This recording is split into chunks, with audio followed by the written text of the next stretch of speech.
आयजा अब अशल को दोबारा इस घर में हरगिज बर्दाश्त नहीं कर पाएगी और शायान के हाथों इसे बहुत जलील होना पड़ेगा। ये सब देखने से पहले चैनल को ड्रामा चालबाज के अगले एपिसोड में आप देखेंगे कि जैसे ही आयजा असद के मुंह से ये सुनती है कि अशल दोबारा घर में कदम रखने वाली है तो इसके पैरों तले जमीन निकल जाती है। इसकी यही कोशिश होती है कि किसी भी तरह अशल को घर में वापस आने से रोक दे, क्योंकि अगर अशल आ गई तो अशल भी आयजा से कहती है, भाभी अब आप मेरे हाथों बिल्कुल नहीं बच पाएंगी।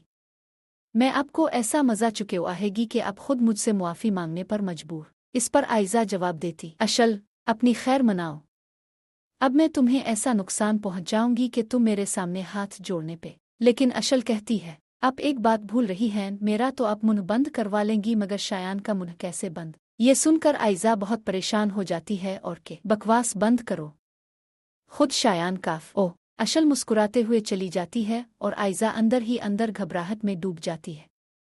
इसे गत्ता है कि अगर अशल और शायान मिलकर सच्चाई असद के सामने ले आए तो वो इसका मुंह देखने के काबिल नहीं, और अगर असद को ये भी पता चल गया कि ताया अबू को दिल का दौरा इसकी वजह से पड़ा था तो वो इसे जान से मार डालेगा। इसी खौफ में इसी दौरान उना आती है और अब परेशान लग रही है, भाभी ने फिर कुछ कहा है। आयजा गुस्से में फट पड़ती है, यहाँ से दफ हो जीम अलिफा, तुम्हारे मुंह नहीं लगना। उना कहती है, मुझे तो लगता है इस बार आप ही इस घर से जाए। ये सुनकर आयजा और भड़क जाती है और उस पर हाथ उठाने की कोशिश करती है, लेकिन रोहान इसका हाथ पकड़, आयजा भाभी आज के बाद अगर अपने उना पर हाथ उठाया तो मेरा हाथ भी आप पर उठेगा, मैं सारे लिहाज। आयजा ये सुनकर दंग रह जाती है, फौरन असद के सामने जाकर रोने। जब असद पूछता है तुम्हें क्या हुआ तो आयजा कहती है, रोहान ने मेरे साथ बदतमीज छोटिए। असद कहता है, जरूर तुमने ही कुछ कहा होगा तभी इसने जवाब दिया। आयजा रोते हुए कहती है, अब आप भी अपने भाई की बातों में आकर मुझ पर शक कर रहे हैं। असद तंग होकर कहता, मैं अब उन छोटी मोटी बातों में नहीं पड़ना चाहता, ऐसी बातें मुझे मत बताया करो, पहले ही तुम्हारी वजह से बहुत कुछ हो चुका है, बल्कि अब तो मुझे शक होने लगा है कि जो कुछ हो रहा है कहीं उसके पीछे। ये सुनकर आयजा पर बड़ा सदमा गिरता है। वो सोचती है कि अगर असद को इस पर शक हो गया तो अलिफ सीन की सारी मंसूबा बंदी खत्म हो जाएगी।